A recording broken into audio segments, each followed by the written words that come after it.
পুরুলিয়ার সভা থেকে কিভাবে আক্রমণ করলেন এই রায়কে মমতা বন্দ্যোপাধ্যায়, বেআইনি বললেন, চ্যালেঞ্জ করছেন বললেন, আর শুভেন্দু অধিকারীর নাম না করে কি বললেন দেখুন।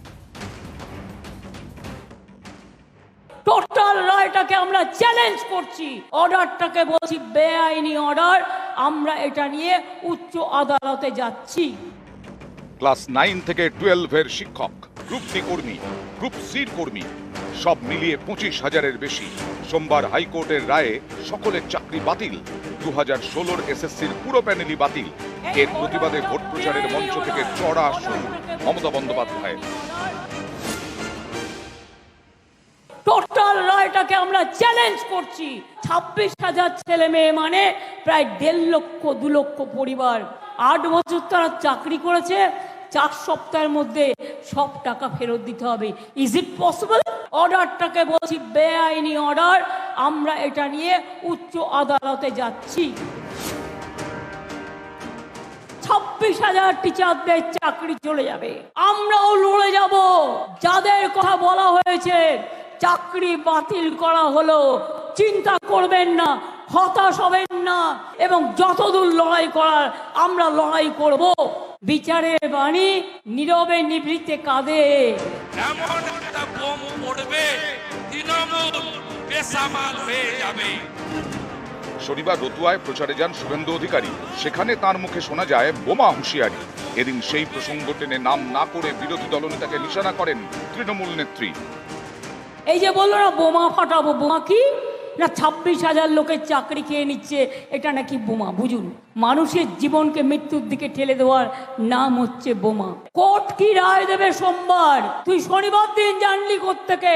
যদি রায়টা নিজেরা লিখে না দিস, যদি রায়টা নিজেরা তৈরি করে না দিস, তোরা জানলি কোত্থেকে? ওহে বিজেপির গদ্দার, জেনে রেখো, সারা ভারতবর্ষে তোমরা এবার ক্ষমতায় আসবে না। নিউজ 18 বাংলা। চন্দন চট্টোপাধ্যায়ের কাছে যাব। চন্দনদা, বারবার তো বলা হচ্ছে সিংহাসনের মহাসংগ্রামের আগে এই যে রায় বেরোলো এতে নাকি ব্যাপক প্রভাব পড়বে বা তৃণমূল নাকি ব্যাকফুটে। তৃণমূল বলছে কাউকে ডিফেন্ড করছে না, তারা কাউকে না। আপনাদের ধন্যবাদ। দুদিন আগে রামনবমীর নাম করে হিন্দু আর মুসলমান এই নিয়ে সারাদিন তর্ক হচ্ছিল, জানেন তো। সেখান থেকে অ্যাটলিস্ট পেট, রুটি, রুচি, ভাত, চাকরি এইসব নিয়ে আলোচনা হচ্ছে। এর জন্য আপনাকে ধন্যবাদ দিই। এই দেখুন, এখন দেশে যখন সর্বোচ্চ বেকারি চলছে, রেল, ব্যাংক, পোস্ট অফিস, কোনো জায়গায় চাকরি নেই। দেশে ইতিপূর্বে ব্যাপমের মতো একটা কেলেঙ্কারি মধ্যপ্রদেশে ঘটে গেছে, তার শিক্ষা রাজ্যে রাজ্যে সরকার নিয়েছে। তারপরেও আমাদের রাজ্যে এইরকম একটা ঘটনা কি আমাদের যারা ছেলেমেয়েরা রয়েছেন, আমাদের বাংলার বাসীরা রয়েছেন, তাদের মাথা উঁচু করে দিল? আপনি সত্যি করে বলুন তো, যে একটা একটু আগে মৃত্যুঞ্জয় একটা খুব ভালো উদাহরণ দিয়েছে মৃত্যুঞ্জয়, যে থানা এবং চোর। আচ্ছা, একটা চোর চুরি করে যদি থানায় ঢুকে যায়, তারপর থানার লোকেরা যদি থানার গেটটা বন্ধ করে দেয়, কিছুতেই তাকে বের করতে দিচ্ছে না, কোর্টে যায়, সুপ্রিম কোর্টে যায়, গিয়ে বারবার বলে, আবেদন করে উনি চোর নন। তো ব্যাপারটা তাই, চাল আর খুদকে মিশিয়ে দিয়েছে। কিছু লোক সঠিকভাবে পরীক্ষা দিয়ে পাশ করেছে, কিছু লোক অন্যায়ভাবে লক্ষ লক্ষ টাকা পাঠ্য একে সেকে 25-75 ভাগ কালীঘাট, ওয়াস্টি, এখানে ওখানে দিয়ে পৌঁছেছে। তাহলে এই দুটোকে মিশিয়ে দিল কে? কে বারণ করেছিল এই দুটোকে আলাদা করতে? এসএসসির কাছে এসএসসি বলছে এফিডেভিট দিয়ে আমরা বারবার দিয়েছি। এসএসসির কাছে কোর্ট ইতিমধ্যে বারবার বলেছিল যে আপনি সঠিককে বেঠিককে, ভুলকে ঠিককে তালিকাটা দিন। আজ পর্যন্ত এসএসসি হলফনামা দিয়ে এসএসসি দাবি করছে আজকে দিয়েছে না, দিয়েছে আজকে 3টে কথা। যখন অযোগ্যরা, আমি শেষ করি, অযোগ্যরা যখন ভেতরে ঢুকে আছে, একটা রাজ্য সরকার কার পক্ষে দাঁড়াবে, যোগ্য না অযোগ্য? সাধারণ মানুষ বিচার করুন। একটা সরকার বারবার বলছে অযোগ্যদের চাকরি যাবে না, এটা কোনো ভালো কথা? আপনি আজ পর্যন্ত থানায় যাবেন, পুলিশে যাবেন, হলফনামা আছে, উল্টে আদালত ঠিক করে দিয়ে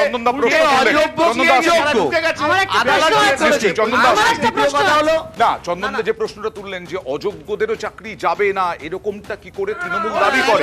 মুখ্যমন্ত্রী দাঁড়িয়ে বলছে এসএসসি হলফনামা দিয়ে না, একদম বাজে কথা বলছে, গুলিয়ে দেওয়ার চেষ্টা করছে। কিছু লোক কথা হলো অন্য খাতা পেয়ে ঢুকেছে। একটা আমার ছেলেমেয়েরা, তোমার ছেলেমেয়েরা রাস্তায় যাচ্ছে, সবাই মিলে নয়, সবাই মিলে নয়, হতে পারে যে শূন্য পেয়ে, প্লিজ সবাই মিলে নয়, আমার একটা মৃত্যুঞ্জয়ের কাছে প্রশ্ন আছে। সবাই মিলে নয়, সবাই মিলে নয়। দুর্নীতির পাশে এই তৃণমূল সরকার নাকি দাঁড়ায়নি। মানিক ভট্টাচার্যের নাম মনে আছে? মানিক ভট্টাচার্য ছিলেন এসএসসি চেয়ারপারসন। দুর্নীতির পরে মানিক ভট্টাচার্যকে কিন্তু এই সরকার সরায়নি।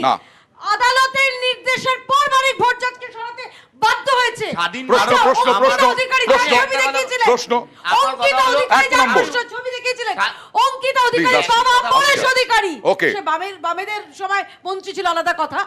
পরেশ অধিকারীকে হয়েছে? দুর্নীতির পরেও জানার পরেও তার একদম। মেয়েকে ব্যাকডোর দিয়ে Okay, ঢুকিয়েছিলেন। okay, তাকে okay, কেন বেশ। মন্ত্রী থেকে প্রশ্নের উত্তর, অপসারণ করা প্রশ্নের হয়নি? উত্তর। এই প্রশ্নগুলো তৃণমূল আমার দিক। প্রথম কথা আর হলো, বামেদের Okay, please, বলছে, কেয়া, আর please, কেয়া। আপনারা ধর্ম বর্ম Okay, বলবেন না। okay, okay. দীপশিতা ধর বা উত্তরটা- তন্ময় ভট্টাচার্যের ছবিগুলো দেখাবো। উত্তরটা দিতে দিন, উত্তরটা দীপশিতা দিতে দিন। ধর ওখানে উত্তর দেবে? হ্যাঁ, এটা কেয়া হচ্ছে উত্তর দেবে? ফুরফুরা শরীফ। কেয়া উত্তর আর দেবে? Tanmoy Please, Bhattacharya please, okay. জয় শ্রীরাম না, বলছেন। চুপ, চুপ। পুলিশ আস্তে, যদি আস্তে, আপনারা cool, বলবেন, cool, cool, জয় cool, Shriram. cool, cool, cool. আরে বামেরা এখন রাম হয়ে গেছে, Okay, চিন্তা okay. করুন আরে না। পূর্ব মিদনাপুরে চন্দন শুভেন্দু বাবু না, বলেছেন, please, আমি please. বলছি মমতা মৃত্যুঞ্জয় ব্যানার্জি উত্তর, বলেছেন। মৃত্যুঞ্জয় উত্তর, সারা- দিকগুলো দিয়ে দিয়েছে। সারা ভারতবর্ষে ব্যাপক কেলেঙ্কারি, যে দুর্নীতি এখনো স্বাধীন ভারতবর্ষে ওর চেয়ে বেশি সরকারি চাকরিতে দুর্নীতি আর নেই। অর্থাৎ তুমি মানুষ বলবে? খুন করা, দাঁড়াও চন্দনদা।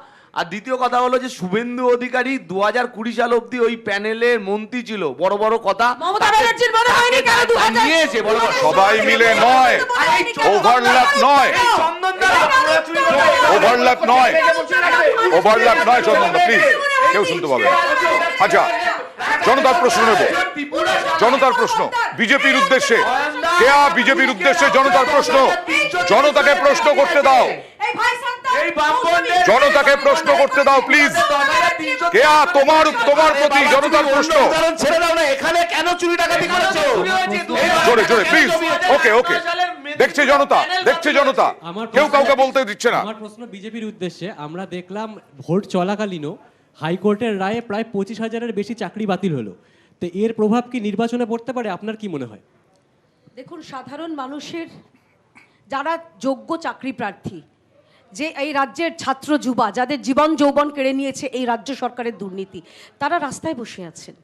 তারা 1100 দিন ধরে তারা রাস্তায় বসে আছেন। তাদের আজকে কোথাও একটা আশার আলো দেখছেন। আমার ভালো লাগছে এই ভাই সাদ্দাম বলছেন আমার চাকরি গেছে যাক, কিন্তু আমি চাই ন্যায় বিচার। এই মৌসুমে তিনি আশায় বুক বেঁধেছেন যে আমরা কি এবার তাহলে আমরা হয়তো আশার আলো দেখছি। ভোটের ফলাফল কি হবে আমি এই জানি না। জনতার প্রশ্নের কিন্তু উত্তর, জনতার প্রশ্নের দুর্নীতি উত্তর। যে জনতার করেছে প্রশ্নের রাজ্য উত্তর উনি সরকার, যে- তৃণমূল সরকার, সেটাই রাজ্যের মানুষ পথসভার মতো বললে তো ওকে, হবে না। এবার বলুন, এবার মৃত্যুঞ্জয় জবাব। এবার মৃত্যুঞ্জয় জবাব। সিংহাসনের মহাসংগ্রামের আগে আরো 6 দফা ভোট বাকি রয়েছে, সেই 6 দফা ভোটের আগে এইরকম একটা রায় ব্যাকফুটে। Please. দুর্নীতিদের মানুষ জন্য প্রথম- যারা দুর্নীতিদের কি বাঁচানো এক এক হচ্ছে, করে, এক এক করে, আমার আপনার এক এক বলে করে, যাচ্ছে। প্লিজ এক এক বেকার। করে। হ্যাঁ, বলছি যে দেখুন, ব্যাকফুটে কোনো ব্যাকফুটে নয়। কেন? প্রথম কথা হলো মানুষ জানে যে এটা ওই অভিজিৎ গঙ্গোপাধ্যায় চলে গেছে, অভিজিৎ গঙ্গোপাধ্যায় তার ছায়া সঙ্গীদের রেখে দিয়ে গেছে। কারণ কারা আমি বিচার এটা করতে বলতে এই কথা বলছো? না না না না না, না। এটা বিচার করতে এই কথা বলা হয় না। আমাদের দেশে চাঁদাবাজি করবে।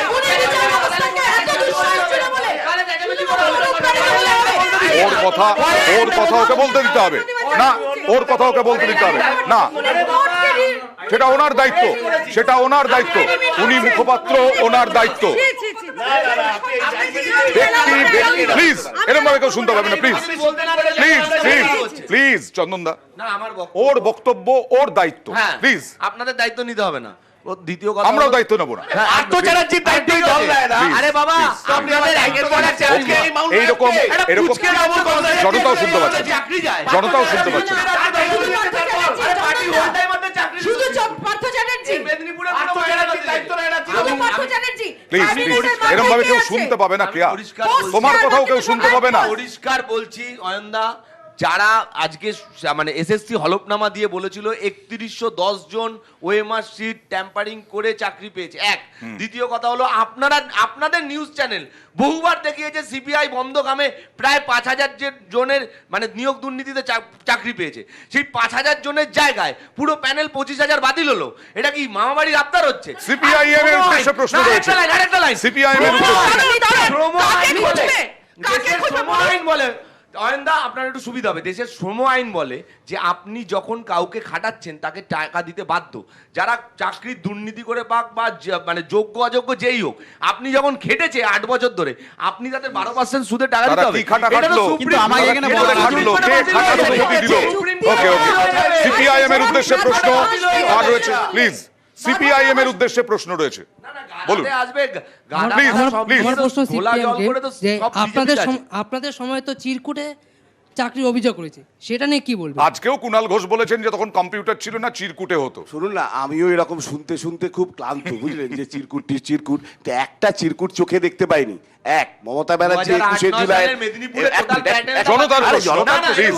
জনতার প্রশ্ন, আরে মমতা ব্যানার্জি 21শে জুলাইয়ের মঞ্চে বলেছিলেন আমার কাছে ফাইল আছে, ফাইলগুলো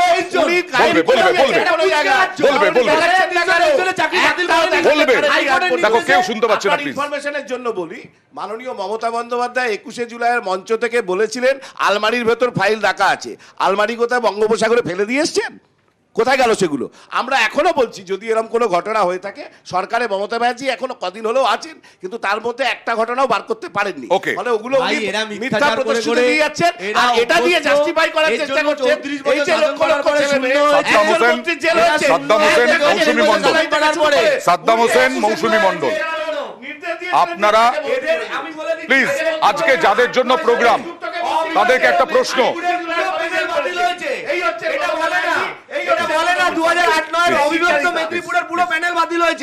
যাদের জন্য আজকের প্রোগ্রাম, যাদের জন্য আজকের প্রোগ্রাম, আমি সাদ্দাম হোসেন, মৌসুমী মণ্ডলকে একটাই প্রশ্ন করি,